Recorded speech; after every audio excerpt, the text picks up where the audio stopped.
Hello and welcome to News 18 Presents Yuva Bharat, an effort here to connect with the youth and issues that are relevant to the youth. This is in association with IIMUN, whose President Rishabh Shah is with us. And today we're going to talk cryptocurrency, the crypto bill. What should be a part of it? How can we legislate something which largely many don't understand? Not just individuals, but nations don't understand. So how do we regulate that? And what's the best way forward, especially on the lines of what PM Narendra Modi said at the Democracy Summit, where he said that cryptocurrency and social media have to be democracy enablers, not disablers or instruments that would be used against nations. So that was what he was trying to talk about. So people who are experts on the domain, those who want to dabble on the domain, and those who would have a perspective which would be Gen Next. So all of them are here today. So I'm just going to quickly make the introductions and throw it open to everyone. Satvik Vishwanath, CEO and co-founder of Unocoin, is with us from Bengaluru. Rachit Chawla, founder and CEO of Finway FSC, is also with us. Namaste to both of you. Thank you very much. You got to bring the perspective from the inside. The questions from the outside and their own point of view will come from Jitanshu Jain, a grade 12 student, KC College, Mumbai. Harshita Darak is a second-year degree college of BMS Maharashtra. So namaste to both of you. And then, of course, we have Rishabh Shah, President IIMUN, also joining us. So let's open this up. And today, Rishabh, I'm going to take away the talk time from you first up and go straight to Harshita and Shitanshu to open this up for us. And you can bring it on and take it over from there. So Harshita, your point of view and question to Rachit or to Satvik. Yeah. Okay, thank you so much, sir, for having me here today. Although, according to me, as per my point of view, I think although crypto might be anonymous or decentralized, but it's not government authorized. It is considered unethical in many ways and used for illegal activities. In India, it is not yet a legal tender, but we still have the democracy to have crypto and trade in, invest, buy and trade in crypto. It has, if you'll see, it has a sharp rise and fall. It is fluctuating throughout. So I feel that crypto is something that is not for the Indian market. If we see, it is like a disposable income. People who have the disposable income can do great and invest in crypto very well. But for people, and especially for a country like India, where 50% of people lie below 0.6% wealth, for them, I guess crypto is something that they need to think about. It is, I don't think so. It's an investment proposition, according to me. And there's a vast difference between virtual investment and actual investment, if we consider. So my question to Sir would be, so my question is that cryptocurrency, as we know, is not easily traceable and is not taxable. So is it a government strategy to ban crypto with an intention to introduce its very own digital coin that can be taxable? Thank you. They don't plan to ban cryptocurrency altogether. That's something the government has already clarified. But is India really poor and is the wealth concentrated in the hands of few with more than 1 crore plus, 1.5 crore plus dabbling in cryptocurrency or digital currency and more than 6 billion in circulation? The numbers speak otherwise compared to perception. But Rachit, take that, please. So, Harshita, I think a couple of questions were there in your statements. So I would just like to start by answering, democracy, when we talk about democracy, it's for the people, by the people, right? And India is actually leading, globally in terms of number of crypto owners. So that means that Indians have clearly told the government that they would like to invest in this asset class and they want to be a part of crypto. Government has categorically stated that we will regulate it. Now, when government says regulated, so all the negativity around this technology goes away. Why? As you likely said, that it might be used for wrong purposes. But when government steps in and it says, okay, we will have certain, fix the loopholes which are there, that means automatically it will be taken care. Also, the technology behind Bitcoin, there are two things. One, Bitcoin as an asset class, where you say, it's fluctuating, it's going up and down, and one as a technology. The technology in itself is amazing. It can actually solve a lot of problems from an Indian economy standpoint, because it is nothing but a shared ledger. So, corruption can go away. If the government adopts that technology, more efficiencies can be seen in budgets, in expenditure, in spending powers. A lot of good things are there backed by the technology. So what we are saying here is, as an asset class, yes, regulated, It's already given great returns. It is fluctuating. So the people need to be aware that the asset class is very volatile. Do not speculate. Do not invest for the short term. And automatically, as an investment, it will be taken care. As a technology, I still feel it's great, needs to be adopted, because a country like India, it can have huge benefits to it in terms of everything. And Okay. any which way, India It's is a good very now. open economy. And as an open economy, we are okay to adopt new things. That's why India is at the forefront of whether it is democracy in terms of elections, votings, or whether it is democracy in terms of adoption of technology, unlike many other countries which are very closed. So that's my take on it. But just quickly to weigh in, Rachit, thank you for your opinion, what you said, and I completely respect it. When you've got 1.3 billion people participating in the festival of democracy that is called voting, there are yet issues when it comes to electoral machines. And sometimes the ruling party that goes into opposition, the opposition then goes into ruling party, keep accusing one another. There are faults in every democracy. But when you talk about cryptocurrency as an enabler in terms of a democracy, don't you think there is a huge problem when it comes to us being unable to trace from where the origin of the transaction takes place and where it eventually is reaching? The fact that we are not able to trace that, and the fact that people are able to send across money, like it's also utilized as a hawala system. And there are so many young people who are encouraged looking at things like this, saying we won't pay tax to the government, we will remit the money from A person to B person without paying any taxation. So don't you think that there are so many gray areas when it comes to cryptocurrencies, Bitcoin, just generally, the fact that yes, they can be tools for and instruments for bringing about positive change, but at the same point in time, there is so much of negative that is associated to it as well? So Rishabh, any technology has pros and cons. In defense, we use guns and we use those big machines. Now that can either be used for protecting yourself, or that can be used for destroying somebody else. Think crypto as a technology, as an enabler. Don't think that, okay, this might be used or might get into a wrong hand. It might, but that's the reason why government is saying we will regulate it. So when you regulate, that essentially means that all the businessmen will actually utilize their white capital. They will enter Bitcoin for all the right reasons.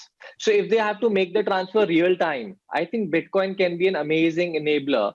And if you're talking about cash or other things which are going wrong with crypto right now, once the government steps in, regulate, it will automatically go away. I don't know, Rishabh, how old are you? But in 15 years back, there used to be a lot of stocks getting purchased in cash. Now that was totally not in hand of the government, but then SEBI came in the picture, they regulated, and now we have one of the biggest stock markets globally, and we have huge liquidity in the stock market. Why is that? Because the government was able to successfully regulate the stock market. And similarly, in times to come, the government will have multiple versions of their bill, and they will regulate it in a sense that we use the best of it and we try to fix the gap wherein negativity or anything wrong can come towards us in terms of this technology. But then what about it? Let me take this to Satvik also, because you mention again the positives of utilizing cryptocurrency and enabling the democracy. But at the same point of time, all of these platforms that are there, we suddenly decide one day saying that for 30 seconds, things will go from black to white to black. And if there is a power outage, or sometimes we've seen, like say for example, with this token called Squid Coin, which was nowhere similar to Squid Game and had nothing to do with the creators of Squid Game. But at the end of it, the person who invested in this. So there's so many such things when it comes to even people who are, blindly investing in things like this, and also people who are floating exchanges like this. I'm not saying that, the company that you run, of course, is fantastic, but at the same point in time, who is to tell what is right, what is wrong? SEBI can't, should SEBI, according to you, regulate you and so many others like WazirX, so on and so forth? See, I mean, what is the meaning of democracy? Like, they're trying to cover up multiple points here. Is something created by the people and which will work for the people, right? And I believe if you see the world as a country, the world as one place, I believe the cryptocurrencies are kind of created by the people and it for the people. And then there is obviously a lot of bad actors inside it as well. So if there is a technology, it either falls into one of the two categories. One is it's bad technology, or it is both good and bad. There is nothing called a technology which can only be used for good. I have never seen such kind of thing. It could be internet, it could be mobile, it could be anything we can think of. Yeah, it can be utilized for doing something bad. And that's exactly where the present law of the nation or the law of the land will come in, where they say that irrespective of how we are doing a specific thing, if it is good, it means good. If it is bad, it means bad. Just because you're doing a bad thing using cryptocurrency does not make it good. Okay, so then when it comes to the examples of Squid Games and such, and that kind of examples exist in equity markets as well. So where there was a company which, whatever we call it as penny stocks, etc., even that exists there. And people who are willing to take that kind of risk are taking it. So it is, I think it is more about the gap between how much we believe people are educated and to what extent they actually are educated. So there is a huge gap between that.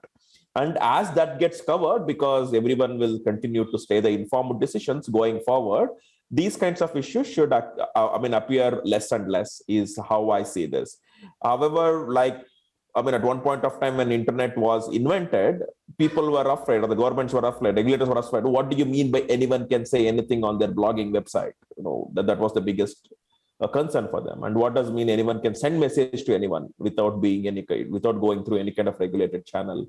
And now we understand that's the norm, and that's how that entire thing works. And even there was one time where the governments were afraid that how can you use an encryption when you're sending messages? And today, without encryption, nothing works, right? So like every little website that we can think of is encrypted. So I think it's the rules will obviously have to adopt. We cannot have the rules first and then the technology later. That will not work that way.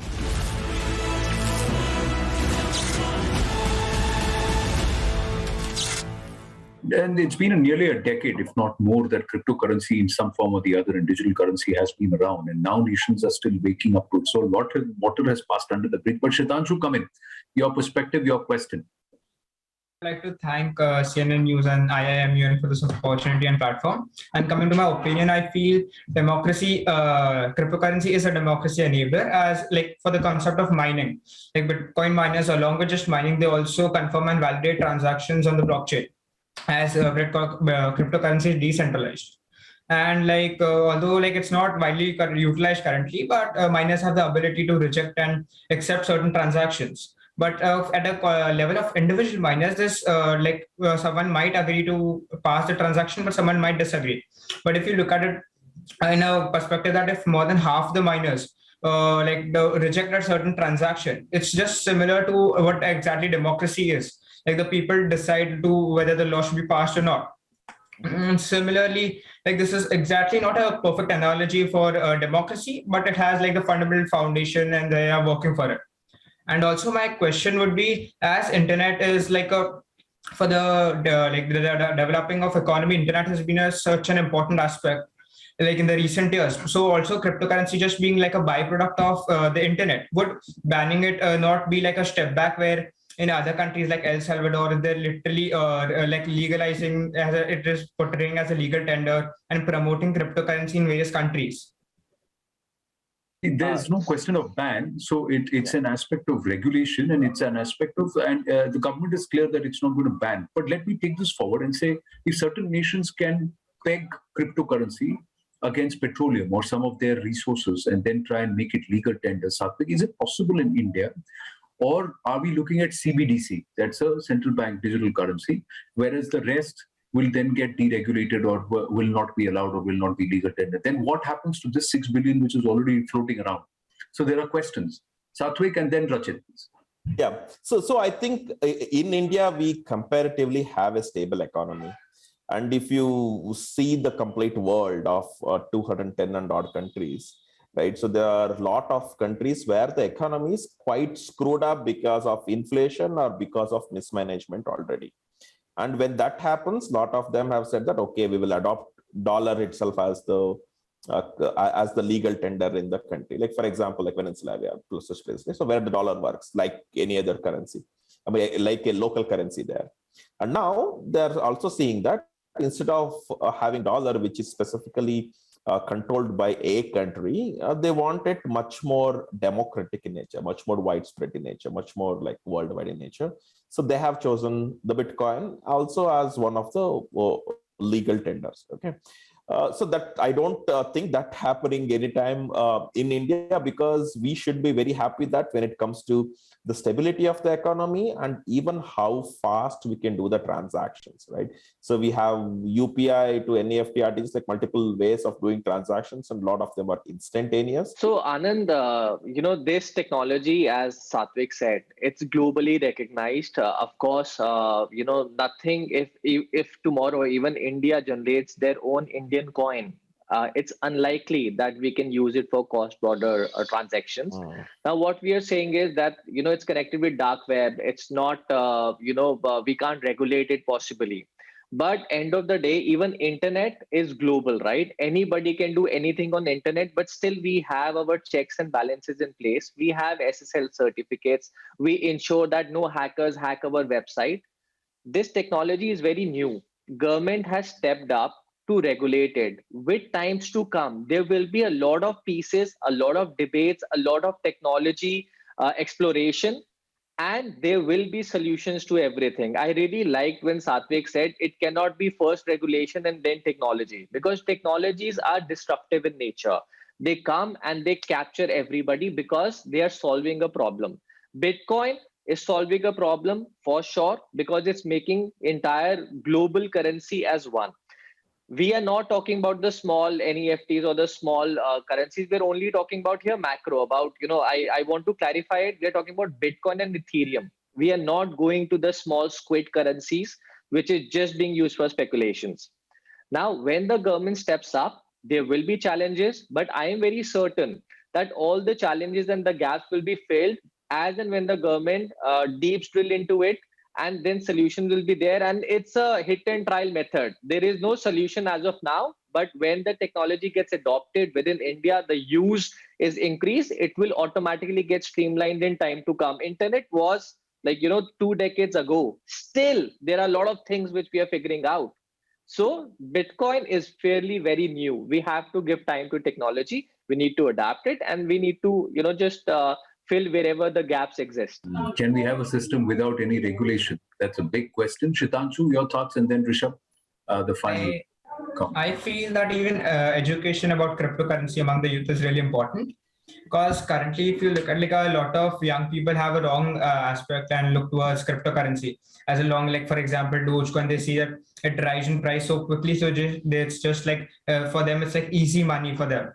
So I feel education is really important, and along with it also, it's first there is an innovation followed by which there is always regulations on it. So I feel, just before regulating, we also need, it's looking at the educational aspect is really important. And I think he touched upon the most important chord of what should be hopefully in the bill, which is education of the investor and also regulation of the advertisements that are going up on and for these cryptocurrencies. At the end of the day, when you look at some of the adverts, even non-believers sometimes feel like investing, because then you have Ranveer Singh saying, this apna time aayega.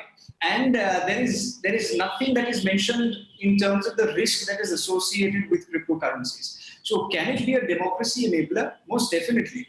But at the end of the day, the democracy enabler cannot be on the basis of a few exchanges who, according to their own whims and fancies, decide that whether a Squid Game Bitcoin is better or a Bitcoin per se is better in its original form. So Anand, my small take on this would be that I'm eagerly looking forward to the bill, not the banning of cryptocurrency, but definitely regulating it so that young people would invest, if at all, wisely. On that note, I'm going to wind up this conversation. Let's see what is tabled, and perhaps we'll take the crypto conversation forward if in the business end of the winter session of Parliament, the cryptocurrency bill is tabled and we can get a look at what the legislation actually entails. Thank you very much. Thank you very much for joining us here. Thank you, Anand. Thanks.